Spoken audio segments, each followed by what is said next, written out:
नमस्कार मित्रों, आपका पुनः स्वागत है आपके अपने चैनल शेखर एस्ट्रोलॉजी में। विभिन्न लग्नों में मंगल के 12 भाव पे क्या प्रभाव होता है, इसकी जानकारी की श्रृंखला में आज लेकर आए हैं वृश्चिक लग्न की चर्चा। आज हम जानेंगे कि वृश्चिक लग्न में मंगल 12 भाव में क्या फल देते हैं। वृश्चिक लग्न मंगल का अपना लग्न माना जाता है क्योंकि वृश्चिक लग्न में मंगल स्वराशि होते हैं। मंगल की दो राशियां होती है, मेष राशि और वृश्चिक राशि। जैसा कि आप चार्ट में देख रहे हैं कि मंगल स्वराशि के कहे जाते हैं, मेष राशि और वृश्चिक राशि में 1 नंबर और 8 नंबर। मंगल मकर राशि में उच्च राशि के माने जाते हैं एवं कर्क राशि में मंगल नीच राशि के माने जाते हैं। मंगल का वृश्चिक लग्न के 12 भाव में क्या फलाफल होते हैं, आइए एक एक कर देखते हैं। सबसे पहले चर्चा करते हैं कि मंगल का वृश्चिक लग्न के लिए क्या स्थिति होती है, यानी वृश्चिक लग्न के लिए मंगल क्या स्वभाव रखता है, शुभ या अशुभ। जैसा कि आप चार्ट में देख रहे हैं कि वृश्चिक लग्न के लिए मंगल लग्न भाव के स्वामी होकर एक शुभ ग्रह माने जाते हैं। वहीं मंगल की दूसरी राशि छठे भाव में पड़ती है, अर्थात छठे भाव के स्वामी होकर मंगल एक शुभ ग्रह नहीं रह जाते हैं। यहाँ एक भाव से शुभ ग्रह और एक भाव से अशुभ ग्रह होने की वजह से यह मंगल सम व्यवहार करते हैं, यानी मंगल ना तो शुभ और ना तो अशुभ। ये इस प्रकार के प्रभाव रखते हैं जिसे सम प्रभाव कहा जाता है। यानी कि अब मंगल जिस स्थान पे बैठ जाएंगे उसके अनुसार फलाफल देंगे, जिस ग्रह के साथ बैठ जाएंगे उसके अनुसार फलाफल देंगे। यानी कि मंगल अपने संगत के आधार पे, युति के आधार पे या स्थान में बैठने के आधार पे शुभ या अशुभ फलाफल देंगे। क्योंकि यहां मंगल एक शुभ ग्रह लग्नेश के रूप में और एक अशुभ ग्रह षष्ठेश के रूप में बन गया था, यह सम कहे जाते हैं। आइए जानते हैं कि मंगल किन भाव में क्या फल देंगे। सबसे पहले चर्चा करते हैं लग्न में। लग्न यानी प्रथम भाव में यदि मंगल विराजमान हो तो ये मंगल स्वगृही माने जाते हैं। लग्न भाव में मंगल का विराजमान होना अत्यंत शुभ स्थिति होता है, क्योंकि यह मंगल लग्न के स्वामी होते हैं और लग्न के स्वामी होकर लग्न यानी केंद्र त्रिकोण का प्रथम भाव में विराजमान होना शुभ फल देता है। आप आत्मबली होते हैं, आप किसी कार्य को बहुत ही सोच विचार कर करते हैं, लगनशीलता कार्यशीलता आप में विशेष रूप से होती है। यहाँ स्थित मंगल हालांकि विवाह मामलों में कुछ कमी देता है, क्योंकि यहाँ मंगल विराजमान होकर अपनी सीधी दृष्टि विवाह भाव पर देते हैं, जो विवाह संबंधित समस्याओं को दे सकता है।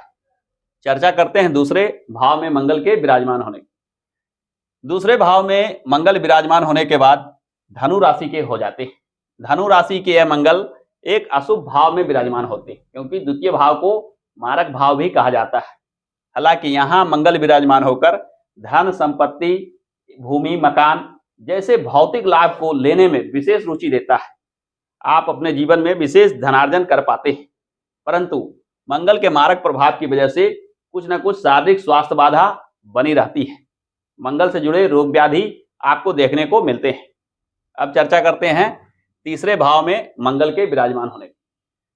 तीसरे भाव में मंगल मकर राशि में विराजित होते हैं। मकर राशि के मंगल उच्च राशि के माने जाते हैं, अतः यह मंगल विशेष प्रभावी हो जाते हैं। मंगल के अपने नैसर्गिक गुण आपके जीवन में बढ़ जाता है, यानी साहस शक्ति हिम्मत हौसला कार्यशीलता लगनशीलता जैसे जो मंगल के नैसर्गिक गुण हैं वो विशेष रूप से आपको प्राप्त होते हैं, क्योंकि मंगल यहाँ उच्च राशि के हो जाते हैं। परंतु मंगल का बली होना यहाँ तृतीय अशुभ भाव में विराजमान होकर शुभ फल की संकेत नहीं देते, क्योंकि यहाँ विराजित होकर मंगल सीधे अपने दृष्टि से नवम भाव को प्रभावित करते हैं और मंगल इस लग्न के जातकों के लिए समग्र होने की वजह से कहीं ना कहीं बाधा विघ्न खड़ी कर सकते हैं। परंतु यही मंगल यदि किसी शुभ भाव के स्वामी के साथ यानी केंद्र त्रिकोण में पंचम या नवम भाव के स्वामी के साथ विराजमान हो जाए तो यह निश्चित मानिए यह स्थिति राजयोगकारी स्थिति बच जाती है। भाग्य का भी पूर्ण सहयोग आपको प्राप्त होने लगता है। मंगल के चतुर्थ भाव में विराजमान होना, चौथे भाव में स्थित होकर मंगल कुंभ राशि के माने जाते हैं। यहाँ मंगल अगर अकेले विराजमान हो तो ये शुभ फल नहीं देते हैं, क्योंकि मंगल छठे भाव के भी स्वामी बन जाते हैं और चतुर्थ भाव एक शुभ भाव है। यहाँ मंगल विराजमान होकर भूमि मकान से जुड़े समस्याओं को बताते हैं, साथ ही साथ माता से जुड़े लगाव में कमी को भी इंगित करते हैं। मंगल का पंचम भाव में विराजमान होना शुभ स्थिति मानी जाएगी, क्योंकि मंगल धनु राशि के बाद मीन राशि में, जो बृहस्पति की राशि है, वहां स्थित होने से मंगल न केवल अपने गुणों को विशेष रूप से देते हैं, बल्कि पंचम भाव एक शुभ भाव होने की वजह से विद्या बुद्धि विवेक के लिए मंगल सुप्रभाव देते हैं। साथ ही साथ संतान से भी सहयोग की संभावना रहती है, यानी मंगल यहाँ स्थित होकर शुभ फल देने वाले ग्रह बन जाते हैं। यही मंगल किसी शुभ ग्रह के साथ युति बना ले तो यह निश्चित मानिए यह मंगल आपके जीवन में अनेक प्रकार के सुख, अनेक प्रकार के भौतिक लाभ दे सकते हैं। मंगल का छठा भाव में स्थित होना, मंगल अपने स्वराशि के होकर छठे भाव में विराजमान हो जाते हैं। छठे भाव में मंगल आने से मंगल के नैसर्गिक गुणों में कमी आ जाती है, क्योंकि छठा भाव एक अशुभ भाव है और मंगल स्वगृही होकर इस भाव के ही स्वामी बन जाते हैं।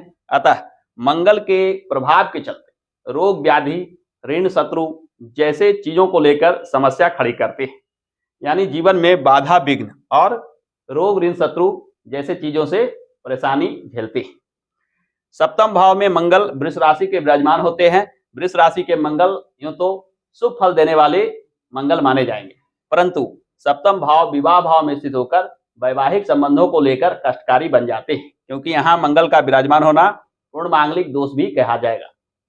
मंगल की चर्चा अगर अष्टम भाव में विराजित होने की जाए तो मिथुन राशि का मंगल विशेष बुद्धिमत्ता देता है। आप गूढ़ और प्राचीन विद्याओं में दक्ष होते हैं।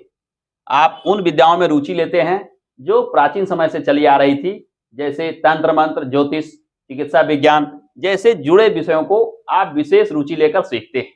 यह मंगल आपको गुप्त लाभ भी दिलाता है, यानी पुश्तैनी संपत्ति हो या कोई ऐसा कार्य जो प्राचीन समय से चला रहा था, आपके बाप दादाओं द्वारा आपको प्रदान की गई, उसके माध्यम से धनार्जन को इंगित करता है। यदि चर्चा करें कर्क राशि में नवम भाव में विराजित होने पर मंगल क्या प्रभाव देंगे। कर्क राशि में मंगल नीच राशि के माने जाते हैं, अतः मंगल के नैसर्गिक गुणों में तो कमी आ जाएगी, परंतु यह भाग्य भाव में विराजित होकर भाग्य के फलाफल को बढ़ा सकते हैं। हालांकि नीच राशि के मंगल शुभ नहीं माने जाएंगे, क्योंकि मंगल का नीच होना मंगल के गुणों में कमी लाकर आलस, सुस्ती, टाल मटोल की भावना जैसे अब गुणों को देता है। आप ना हिम्मत, हौसला, शक्ति रखते हैं, ना किसी कार्य को लगनशीलता से करते हैं, क्योंकि नीच का मंगल आपको इन गुणों से दूर कर देता है। अतः भाग्य भाव में मंगल के विराजमान होने से भाग्योदय होने में बहुत बाधा विघ्न लग जाता है। कर्म भाव में मंगल सिंह राशि में विराजमान होते हैं। कर्म भाव में मंगल का सिंह राशि में विराजमान होना वृश्चिक लग्न के जातकों के लिए एक शुभ फल देने वाला स्थिति बन जाता है। मंगल कर्म के कारक हैं, अतः कर्म क्षेत्र में ये मंगल सफलता दिलाते हैं। हालांकि छठे भाव के स्वामी होकर कुछ अशुभता भी लेकर आते हैं।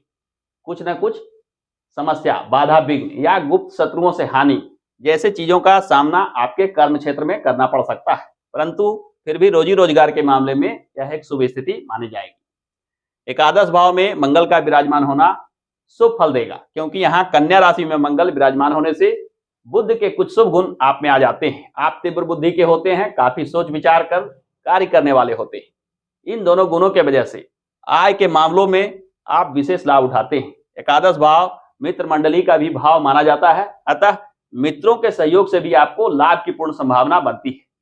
द्वादश यानी व्यय स्थान में तुला राशि के मंगल विराजमान होते हैं। व्यय स्थान पे मंगल विराजमान होने से मंगल के शुभ गुणों में कमी आ जाती है। व्यय स्थान में मंगल अगर अकेले बैठे हों तो ये अशुभ गुण विशेष रूप से देते हैं। जीवन में व्यय की अधिकता, अनावश्यक खर्च और पारिवारिक लोगों से मनमुटाव, अनबन जैसे चीजों को यह मंगल संकेत देते हैं। अतः मंगल का द्वादश भाव में स्थित होना वृश्चिक राशि के जातकों के लिए, वृश्चिक लग्न के जातकों के लिए शुभ परिणाम देने वाला नहीं माना जा सकता है। तो इस प्रकार से हमने देखा कि मंगल वृश्चिक लग्न के कुंडली में 12 भाव में क्या शुभ फल देते हैं, क्या अशुभ फल देते हैं। वृश्चिक लग्न के कुंडली में मंगल छठे भाव के भी स्वामी हो जाते हैं। हालांकि लग्नेश को विशेष बल और विशेष महत्व दिया गया है, अतः लग्न के स्वामी होकर मंगल एक अत्यंत शुभ ग्रह माने जाएंगे, परंतु छठा भाव का भी स्वामित्व होने के कारण कुछ न कुछ इसमें अशुभता भी आ जाती है। और जैसा कि मैंने पूर्व में ही बताया, यह मंगल जिस स्थान पर बैठे वह स्थान यदि शुभ हो तो शुभ फल विशेष मिलते हैं, यदि वह स्थान अशुभ हो तो अशुभ फल विशेष मिलते हैं। साथ ही साथ मंगल अगर शुभ ग्रहों के साथ युति बना ले, केंद्र त्रिकोण के स्वामी के साथ युति बना ले या केंद्र भाव के स्वामी के साथ युति बना ले तो यह मंगल शुभ फल देता है। वहीं यह त्रिक भाव या त्रिषडाय भाव के स्वामी के साथ विराजमान हो जाए तो यह निश्चित मानिए कि मंगल की अशुभता विशेष रूप से देखने को मिलती है। तो वृश्चिक लग्न में मंगल के ही फलाफल माने जाते हैं। मंगल के अशुभ फल को दूर करने के लिए और मंगल से बनने वाले मांगलिक दोष के परिहार के लिए आपको हनुमान जी से जुड़े पूजा पाठ, मंगल से जुड़े पूजा पाठ जैसे मंगल कवच, मंगल स्तोत्र आदि का पाठ करना बड़ा शुभ होता है। साथ ही साथ आपको मंगल के मूल बीज मंत्र का भी पाठ मंगलवार के मंगलवार 108 बार नियम पूर्वक करना चाहिए। मंगल के मूल बीज मंत्र है ओम अंग अंगारकाय नमः। इस मंत्र का पाठ करने से मंगल के शुभ गुण बढ़ते जाते हैं, मंगल बली होते जाते हैं और मंगल के बल बढ़ने से आप में मंगल के अवगुण दूर होते चले जाएंगे। मंगल का यह यंत्र दिया हुआ है मंगल के फलाफल को बढ़ाने के लिए, मंगल के बल को बढ़ाने के लिए। इस यंत्र को भोजपत्र पे बनवाकर चांदी के लॉकेट में लाल धागे में गले में धारण करना चाहिए। इससे भी मंगल के बलाबल बढ़ जाते हैं। मंगल के बलाबल को कम करने के लिए, मंगल के शक्ति को कम करने के लिए मंगल के वस्तुओं का दान करने का भी प्रावधान बताया गया है। मंगल के वस्तुओं में तांबा, गुड़, मसूर की दाल और मीठे पदार्थ यानी मिठाई आदि आती है। यदि मंगल अशुभ होकर अशुभ फल दे रहा हो तो इन चीजों का दान अवश्य करना चाहिए। परंतु मंगल के वस्तुओं को दान करने से पूर्व अपने कुंडली का भली भांति आकलन करवा लेना चाहिए कि मंगल आपको शुभ फल दे रहे हैं या अशुभ फल दे रहे हैं। जब मंगल अशुभ फल दे रहे हो उसी अवस्था में ही मंगल के वस्तुओं को दान करना चाहिए, क्योंकि मंगल के वस्तुओं को अनावश्यक रूप से दान करने पर मंगल के प्रभाव कम जाते हैं, जो शुभ गुण दे रहे थे उसमें कमी आ सकती है। तो आज के वीडियो में वृश्चिक राशि की चर्चा में इतना ही। फिर मिलते हैं धनु लग्न के कुंडली में मंगल के क्या प्रभाव होंगे, धनु लग्न के कुंडली में मंगल 12वें भाव में बैठकर क्या प्रभाव देते हैं, इन सारी बातों को चर्चा लेकर। तो आज के लिए इतना ही, फिर मिलते हैं, तब तक के लिए अनुमति दीजिए। धन्यवाद।